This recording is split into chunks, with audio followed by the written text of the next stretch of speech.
नमस्कार, स्वागत आहे तुमचं अलकाराव किचनमध्ये. आज आपण बघतोय खूप सोप्या पद्धतीने असा पनीर मसाला. तर चला बघू.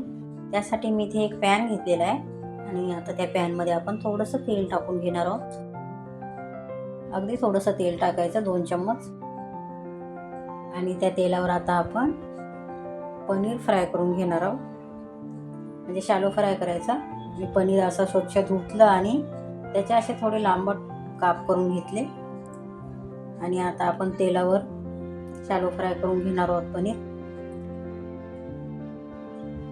हा पनीर मसाला आपण जेव्हा हॉटेलमध्ये खातो तेव्हा खूप महाग मिळतो आणि घरच्या घरी किती सोप्या पद्धतीने तयार होतो बघा, आणि खूप टेस्टी लागतो. तुम्ही एकदा असा पनीर मसाला नक्की ट्राय करून बघा. आता हे पनीर बघा, मी दोन्ही साईडनी असे ब्राऊन कलर येईपर्यंत शॅलो फ्राय करून घेतलेले आहे. काढून घेऊया आता आपण. आणि बघा किती छान कलर आलेला आहे पनीरला. आता आपण हे साईडला ठेवून देऊया. तर त्याच पॅनमध्ये आता मी एक कांदा घेतलेला आहे कट करून, थोडंसं आलं घेतलेलं आहे, लसूण घेतलेलं आहे, हिरवी मिरची घेतलेली आहे. आणि आपण हे थोडंसं तेलावर परतून घेणार आहोत. आता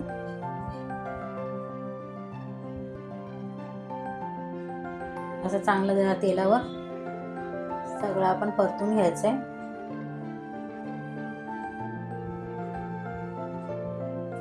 आणि त्यामध्ये आता आपण एक टोमॅटो टाकून घेऊया.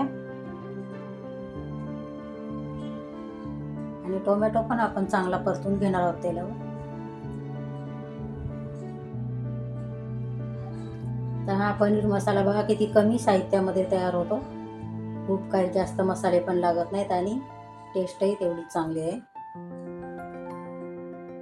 तर त्यामध्ये मी हे 4-5 काजू होते, ते पाण्यामध्ये भिजवून अगोदर घेतलेले आणि तेही टाकून घेतलेले. आता तुमच्याकडे जर काजू नसतील तर तुम्ही शेंगदाणे थोडे पाण्यामध्ये भिजवून साल काढून तेही घेऊ शकता. आता हा मसाला झालेला आहे आपला, परतून काढून घेऊया मिक्सरमध्ये.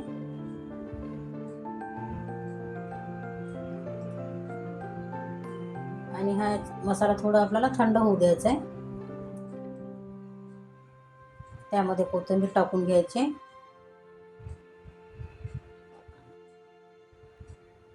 आणि याची आपण आता बारीक अशी पेस्ट करून घेणार आहोत. जेवढी शक्य होईल तेवढी बारीक पेस्ट करायची, जाडसर नाही ठेवायचं आहे. आता त्याच पॅनमध्ये परत मी थोडंसं तेल घेते आणि ह्याच पॅनमध्ये आपण भाजी पण बनवणार आहोत. एकाच पॅनमध्ये सगळं मसाला भाजून आपली भाजी पण तयार होते. आणि आता त्यामध्ये बघा मी ही पेस्ट बनवून घेतलेली होती, एकदम बारीक पेस्ट बनवून घेतलेली, ती टाकून घेतलेली. आणि हा मसाला आपल्याला चांगला परतून घ्यायचा आहे तेल सुटेपर्यंत. हा बघा व्यवस्थित मसाला आता परतून घेते मी. चांगला परतून झालेला आहे हा मसाला. आता त्यामध्ये आपण थोडेसे सुके मसाले टाकणार आहोत. तर मी इथे अर्धा चम्मच हळद टाकलेली आहे. ही काश्मीरी मिरची पावडर आहे, ती मी छोटे 2 चम्मच टाकून घेतलेली. आणि त्यामध्ये मी आता थोडीशी कसुरी मेथी टाकून घेते. जेव्हा हॉटेलमध्ये वगैरे अशी पनीरची भाजी बनवतात त्यामध्ये कसुरी मेथी टाकतात ते लोक, म्हणून आपण थोडीशी कसुरी मेथी नक्की टाकायची आहे. आणि हा मसाला व्यवस्थित परत चांगला परतून घ्यायचा आहे.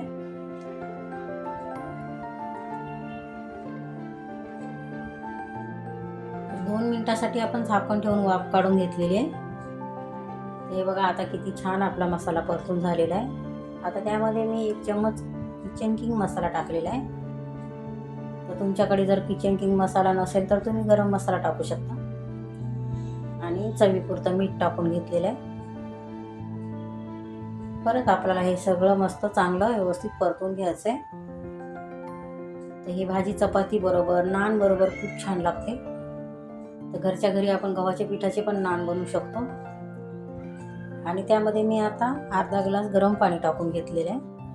तर तुम्ही तुमच्या आवडीनुसार पाणी टाकू शकता, पण जास्त पातळ भाजी बनवायची. पनीर मसाला आहे त्याच्यामुळं घट्टच असतं. आणि हे सगळे काप पनीरचे टाकून घेतलेले. आणि 5 मिनिटासाठी आपल्याला आता वाफ काढून घ्यायची.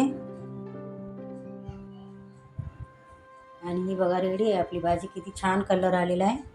तर अशी पनीर मसाला तुम्ही घरच्या घरी नक्की ट्राय करून बघा. वरून आपण थोडीशी कोथिंबीर टाकून घेणार आहोत. तर व्हिडिओ आवडला असेल तर एक लाईक नक्की करा. चॅनलवर नवीन असाल तर सबस्क्राईब करा. व्हिडिओ बघितल्याबद्दल धन्यवाद.